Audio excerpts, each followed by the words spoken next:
All right, hey everyone, welcome to another community season.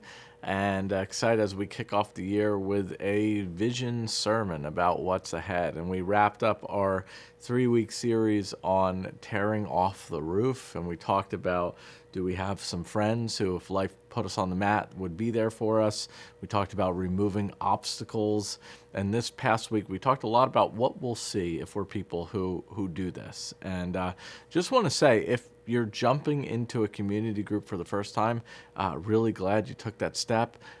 Thank you to your leader. Thank you for leading well. If you're a new leader, really glad that you are tuning in. Do want to say I threw out last weekend that the marriage conference is filling up. And that is true. And there is limited space available. And so if you want to do that, I would say make sure to sign up this week. And it's going to be a really great event. And Pastor Adam Flint's a gifted guy. And excited to have him with us. This week, we wrapped up our series on tearing off the roof. And we see these friends are bringing their friend to Jesus, and just want to talk a little bit about what they see when they do it. Notice right away, Jesus begins to forgive this man's sins, and the first thing we see are Pharisees who begin to criticize the work. And there are always, if you're faithful in ministry, there will always be critics. There are people who are more interested in policing the love of God than extending the love of God. And you remember, Satan is an accuser of the brethren. And when someone's posture is constant critique, constant accusation, you just go, there's a difference between a friend who offers loving criticism than someone who has a spirit of criticism and someone who just is a critic. And so what do we do when we have a critic? I always think, first, humble ourselves, right? Learn, is there something valid in this that I can take and receive? But I always say about critics, because really the goal of a critic, if you step back and think about it, what does this person want? And usually what this person wants is to stop you. And so let critics inform you, never let them stop you. Because if you do ministry long enough, there's going to be critics. And one of the things that is weird about criticism, it has a funny way of getting in your head and staying there. And so when you receive criticism, learn from it, but don't get stuck. And I would say take some time to discern, what are my first principles? What is it that God has asked me to do? What am I called to do? What is the Great Commission? If you feel stuck, go back to the first principles. And if the criticism is sometimes invalid or unfair, then you're just going to have to let that one go and realize Jesus dealt with a lot of it, and you get to be a little more like him. And so sometimes there's criticism. One of the things I always believe is with critics, we want to outlast our critics, which is the big one, right? Because critics want to stop you. We want to outfruit them, and we want to outlove them ultimately. But right away, if we're going to be people who have the faith to bring our unbelieving friends to faith, there will be critics. You know what else you're going to see, though? If you continue in it, you're going to see Christ. You're going to see him move. You're going to see him save. You're going to see the wonderful things he is. And I'm just telling you, so many times where we see Christ as we minister is in the point of loving people to the place where there's suffering and sacrifice for him. And that is like this thin line in some ways between heaven and earth. When we get close to that line of suffering and serving for people we love, it's amazing how often Christ is there. I think of Paul in Philippians where he says, I want to know Christ and the fellowship of his suffering.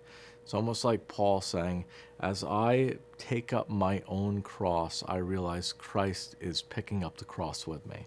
And just to delight, really, that as you live this life, you're going to see Christ. And then lastly, and the big one, I love that they end with salvation and awe and wonder fills the place.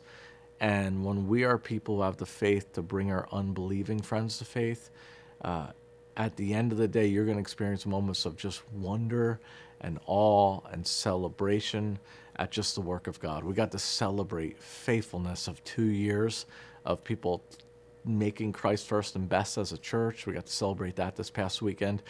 There's just moments where you go, Only God can do this." And so hope you guys have a great discussion tonight. Maybe just talk about, was there ever a time a critic kind of paralyzed you? How did you get through that? Was there ever a time a critic had some valuable criticism? And remember, there's a difference between valuable criticism and a critic, right? There's a difference between truth and love and a critical spirit. And so sometimes some people are so sensitive about this. A friend will offer good advice and they'll be like, "That's a critic." No, that's a friend, and they love you. And so have you had a good friend who offered something like that? And then when was a time when you served and you just saw God show up and it blew you away and it ended in great celebration for you? So hope you guys have an awesome discussion. Two quick announcement kind of house cleaning things.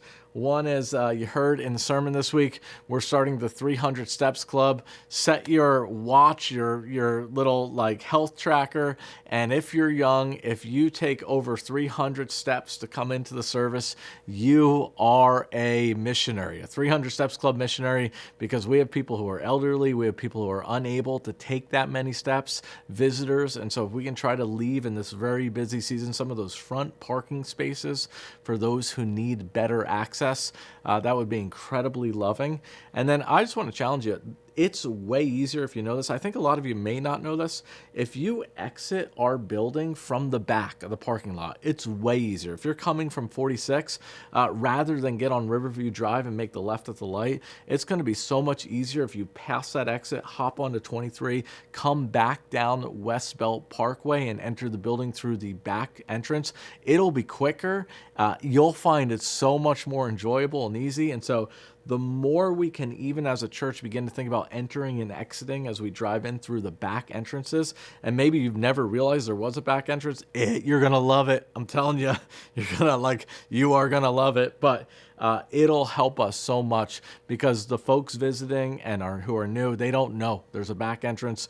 Google Maps is going to send them to the front, and we just want to avoid getting super backed up and help those people coming in. So if you're able, and young and full of vitality, 300 Steps Club, it's about 3 football fields. If you park that far away from the building, Jesus loves you. And and if you would help us out by entering the back, that would be a major help. So grateful for you guys, praying for your group. Hope you have a great discussion about critics and about celebrating, and looking forward to how it goes.